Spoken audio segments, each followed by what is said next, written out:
Good morning, all of you. Today's class will discuss classification of signals.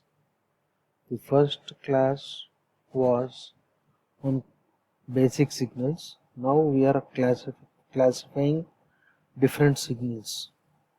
Now, what is classification of signals?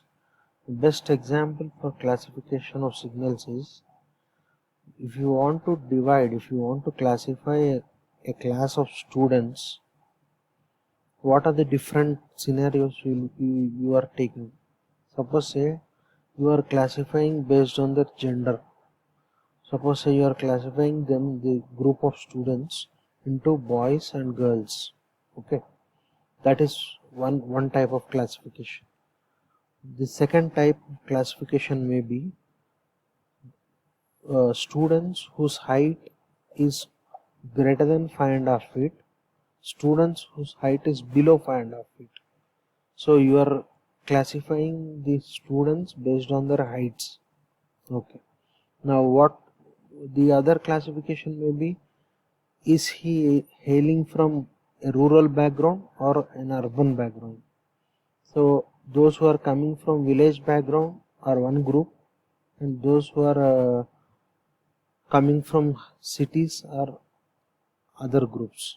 Okay, so that is a other type of classification. So similarly, signals are also classified into the following categories. What are the following categories is continuous time signals and discrete time signals. Continuous time signals and discrete time signals. The first one is continuous time and discrete time signals. Second one is deterministic and non-deterministic signals.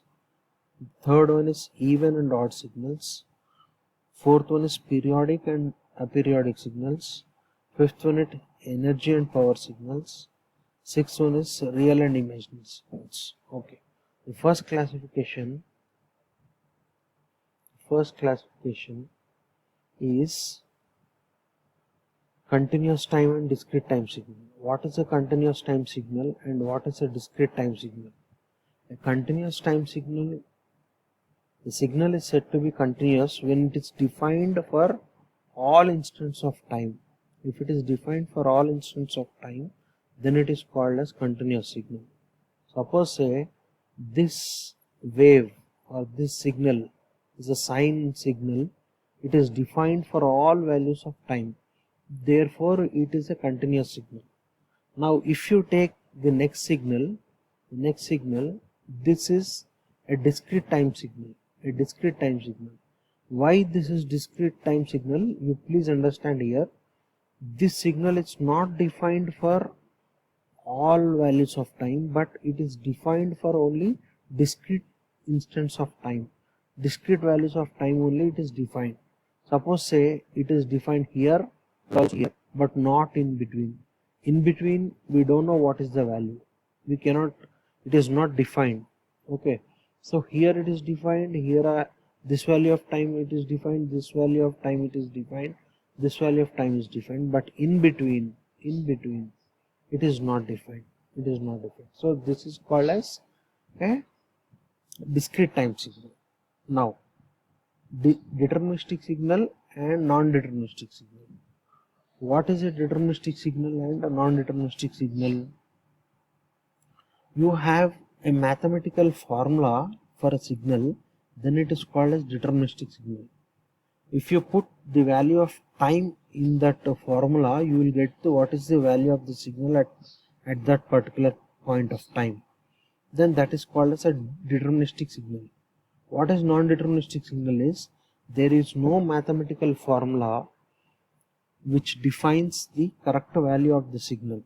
Non-deterministic signals are also known as random signals.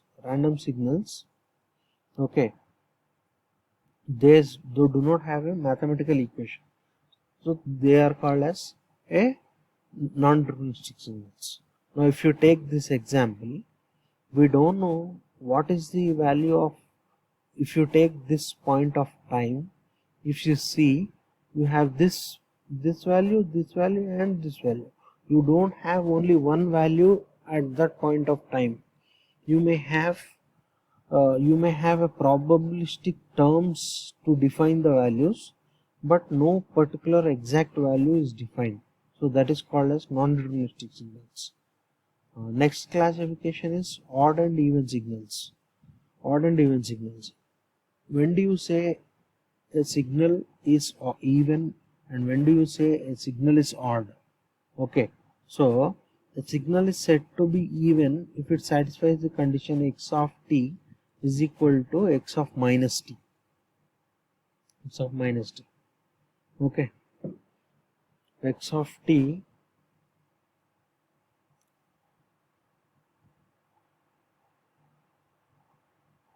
minus t. X of t is equal to t into 2. Let x of t is equal to t into 2. Then x of minus t is equal to minus t into 2 is equal to t into 2 is equal to x of t. T2 is an even function. That is, it is even with respect to y-axis. With respect to y-axis, with respect to the imaginary axis, y-axis, the figure right side of the y-axis is just similar to left side of the y-axis. Both are mirror images. Then we say that it is called a even function, even signal. Okay, right. Now if you take x of t is equal to sine t, x of t equal to sine t, x of t equal to sine of minus t, it is minus sine t, it is minus x of t, then sine t is an odd function. Okay, so the definition for odd function is if x of minus t is equal to minus x of t, it is an odd function. But whereas even function x of minus t is equal to plus x of t, then it is even function. Okay, so that is about even and odd functions. Now aperiodic and periodic signals. Now a signal is said to be periodic if a condition is satisfied, if the value of the signal repeats by itself after a particular time, then it is said to be periodic. Okay, so say if suppose say capital T is such a value, x of t is equal to x of t plus capital T. After a particular time, every signal itself repeats. Signal repeats itself, then it is called as a periodic signal. Okay, then if we go for discrete signals, x of n is equal to x of n plus n. This n is the period, and period for discrete signal, and for continuous signal this capital T is the period. Okay, fundamental time period. Now energy and power signals. Energy and power signals.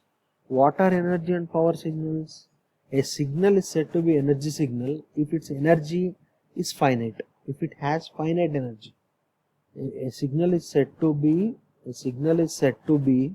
an energy signal when its energy, when it has finite energy. Okay, and energy, the formula for energy is given as E is equal to minus infinity to infinity x square of t dt. Now what is a power signal? A signal is said to be power signal when it has finite power. So what is power? Power P is equal to limit t tends to infinity 1 by 2t integral of minus t to t x square of t dt. Okay, now there are some important points to be noted in this energy and power signals. A signal can't be both energy and power signal simultaneously. A signal cannot be both energy and energy and power signal simultaneously. A signal may be a power of an energy signal is 0 and energy of a power signal is infinity. Okay, right. Now we will go to the last classification, that is real and imaginary signals.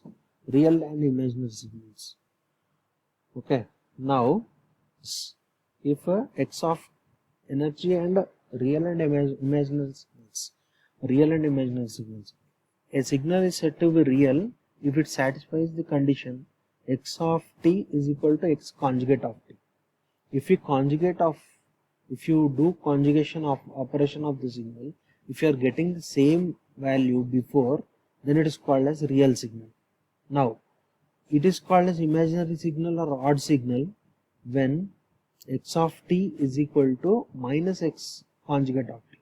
If you do x conjugate of t, you should get minus of x of t. Then it is called as odd signal or imaginary signal. Now for example, x of t is equal to 3 star. X of t is equal to 3, then x conjugate will be equal to 3 conjugate. Conjugate of 3 will be 3 only. Then x of t is a real signal. Now if we take the example x of t is equal to 3j, then what is x conjugate of t? The conjugate of 3j is minus 3j. Minus 3j is nothing but minus of x of t. Minus of x of t, then x of t is called as imaginary signal. Okay. So thank you one and all. Thank you. We'll continue in the next class.